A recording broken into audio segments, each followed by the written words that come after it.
I mean, I process changes with every portrait, but I try to get some standard things down. I try to measure quite a bit, and then I try to work from, it's almost like an animation-based idea of portraits, where you're really working from a base Canon type situation, and then you go from the Canon to more of like a personalized image.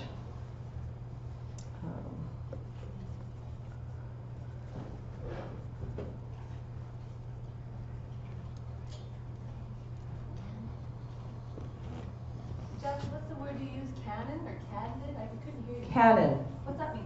It's just like an idealized form. Oh. Yeah. So in this, I've got you know, the profile. Oh, jeez. The profile all sits in like one plane almost, and so I'm just trying to indicate that with this here, just for my own notes of where the light's hitting, and kind of helps me figure out what I'm doing. Because you know, when we look at anything we look at, we're dealing with like, I don't know how much I'm supposed to say here, so sorry if I'm over talking. Okay. So I'm trying to like when we look at something, we get so many things playing in our heads that, you know, darks look smaller than light things, and you got red things look bigger than blue things. And, you know, before you know it, what we think we see is not what we actually see. So we're like working off of a Canon and doing lots of measurements in a portrait in particular is kind of not required in landscapes per se, but portraits, you got to get the idea just, you know, pretty good. So I spend a bit of time in the drawing part and just understanding how it's all going to play out together.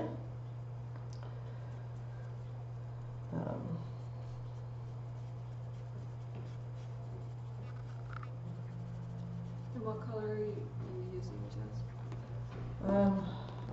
Transparent earth red.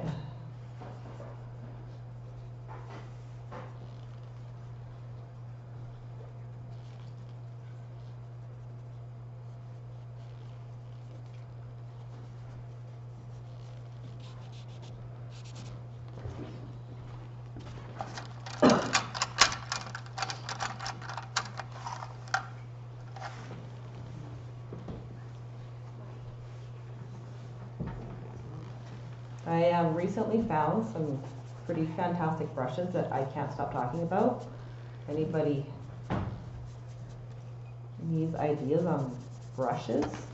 This brand, I ordered them from England, rosemary brushes. Oh, heaven sent. I keep hearing about rosemary brushes. Just do it, just do it. What is it about them? I can't paint good, but the brushes do it, right? Magic brushes. They are, they are. Is there a Canadian company you order from, or right straight from Great Britain? Right from the source. I don't think they have in between. Oh, you know who does carry them is Swinton's in Calgary. You just carry the Don't know. I order from the place, so I just like Swinton's, so, and I happen to know that they carry some of them. The only problem is they have so many brush types that you get overwhelmed, so you got to try a million. Well, first order, I think I placed $500 worth of brushes.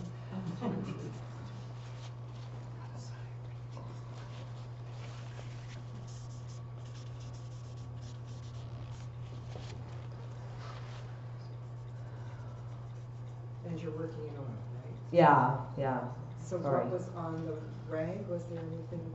Just terps. I've got a medium that I use here.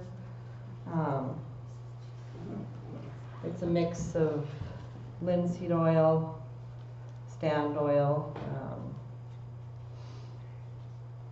what else? Poppy seed oil.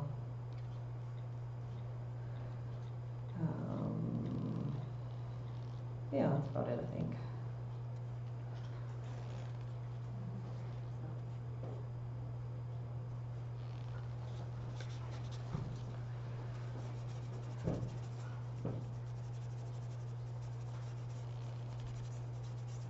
Is it better to hold your brush so far out? Like your hand is about in the middle of your brush. I think the further back you hold it, the better. But I mean, I work loose, so. But I think if I had to do like details, I might do it.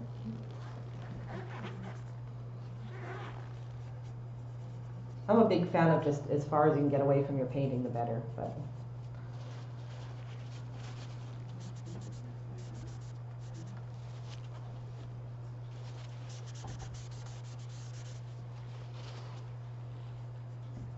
What surface are you working on? I'm working on masonite prepped with gesso. It's my favorite surface for portraits anyway.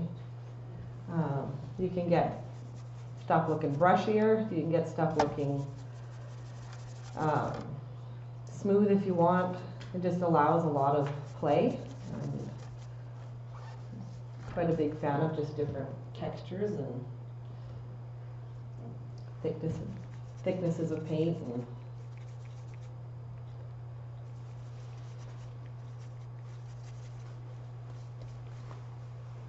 are there many people here that do portraits? Some. Yeah? Couple?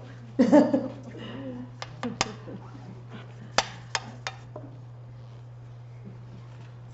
all scared.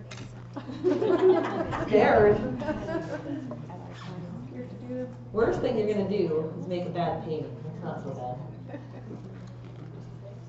So I do my base painting almost entirely in transparent earth red. Now I'm just adding a bit of white with it, filling in the larger areas.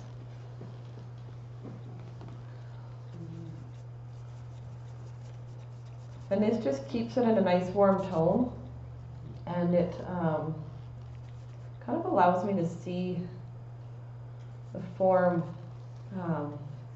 with the color added in. Makes a bit of a difference.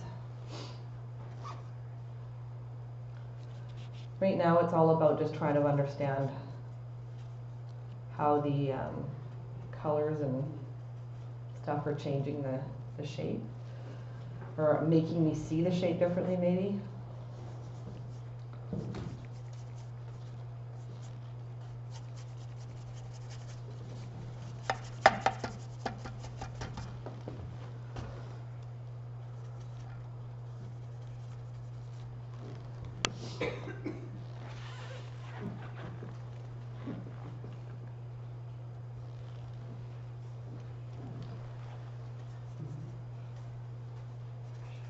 So now I'm just adding some cool.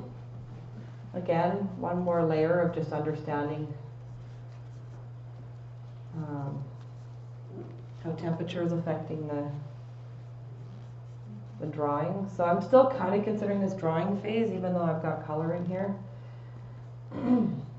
What is your cool? Viridian, mixed in with transparent earth red.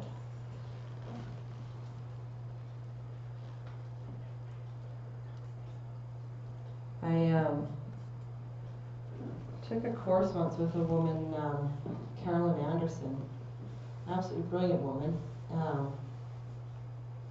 Probably one of the meanest instructors I've ever had.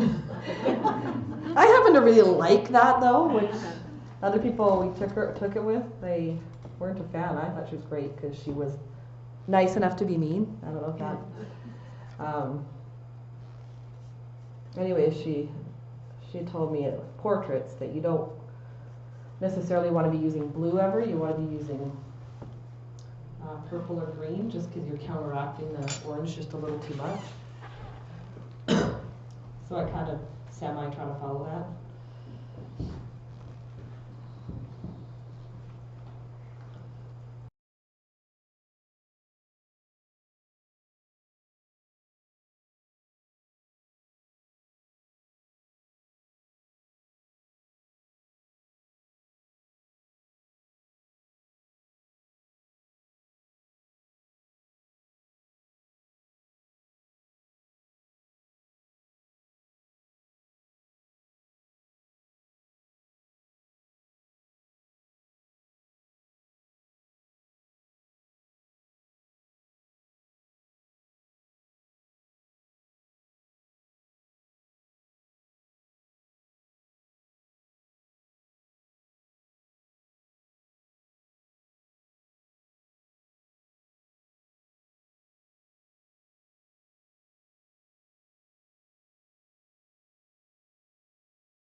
Making portraits for. You know, I did a few before the face of Corona, but I didn't do that many. I'm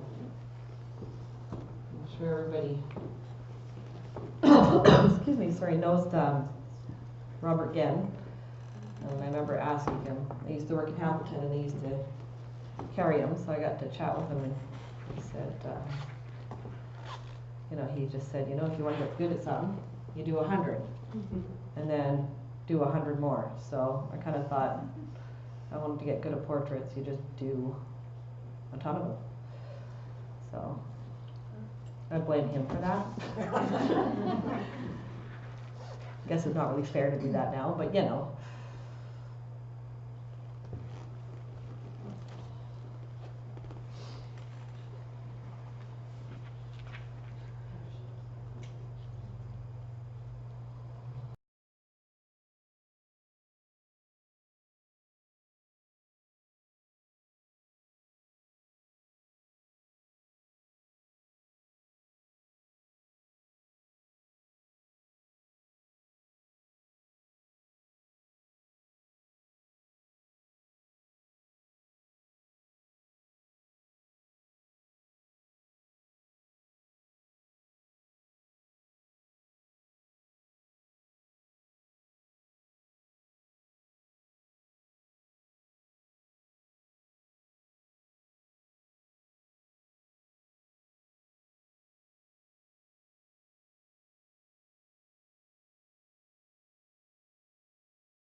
In particular, anybody want me to go over or talk about on it, or? It's looking beautiful. Yes. You've made it look very easy. Well, it is. If you've done 400.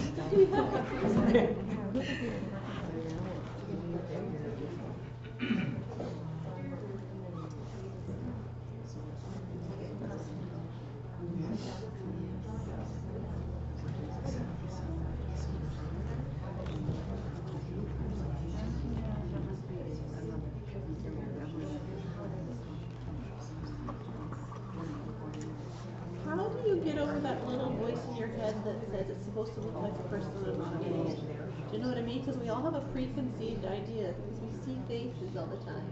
A flower, you see different flowers. A chair, you see different stuff. Faces, it's, eyes, nose, mouth. So, is there a process that you just have got comfortable with in your mind that you allow yourself to make it stretch out and come in, That's a good question. I don't really think of it as a face. So I just think of it as a still life or something. Like it doesn't, to me, if I was looking at a still life versus a portrait, they're both like shapes. I mean, I guess, I don't know how I do it. That's a good question. I feel like it's, maybe it's just because I've done a lot of them now. So you've learned to let go of it, really. Yeah, I think, yeah. And I don't really have a lot of expectations for them to turn out or not turn out. I just do a lot of them. So I've done 500. If 501 don't turn out, right? I don't know. I like doing it, so if it doesn't turn out, then it just means I get to do another one. So really just break it down then. Yeah. Rather than look at it.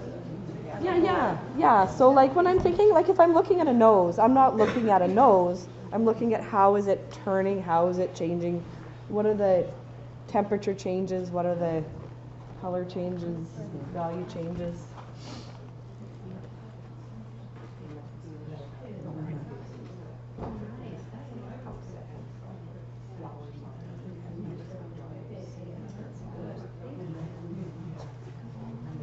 It's amazing.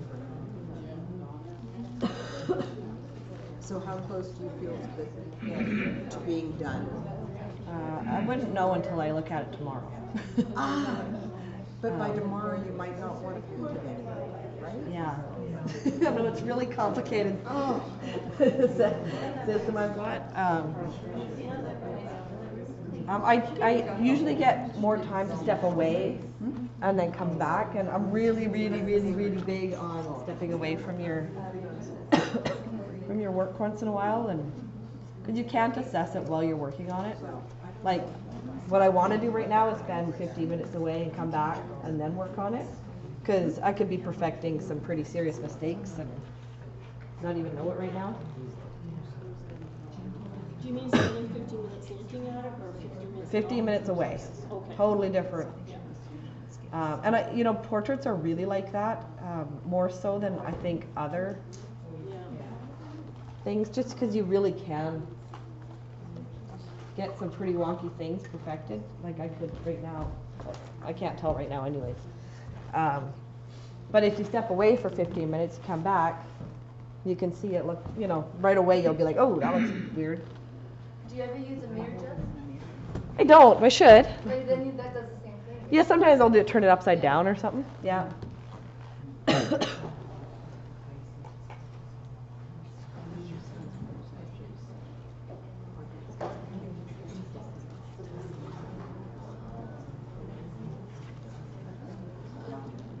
you find yourself remembering faces better now?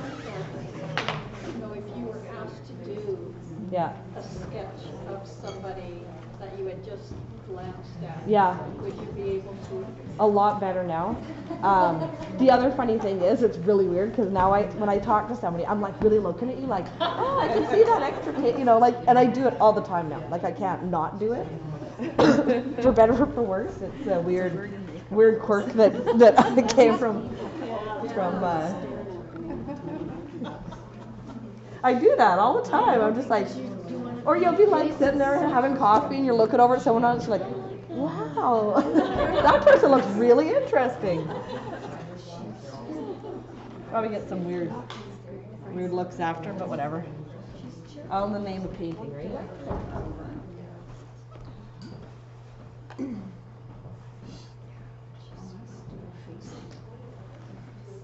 Ooh, I made her nose too small.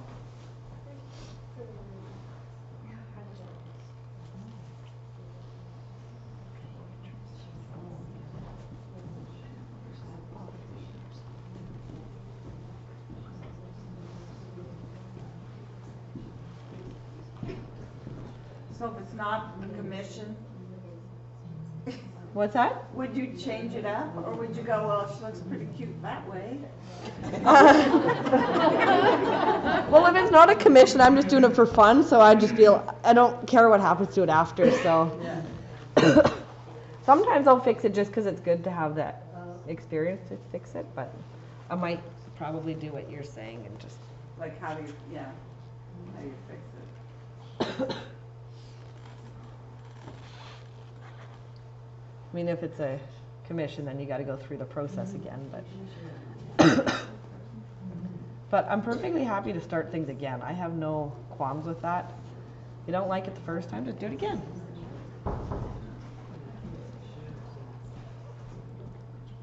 I think you learn a lot off of doing a painting a second time around. Have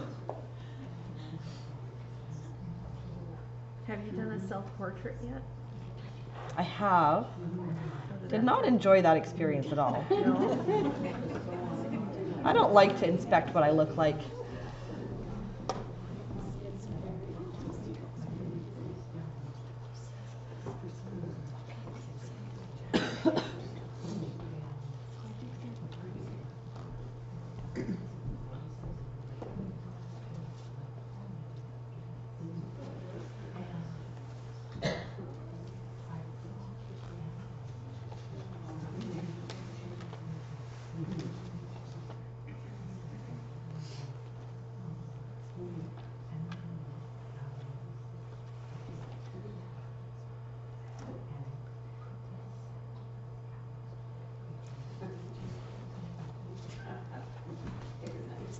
Is it time? Okay, done and done. Thank you so much for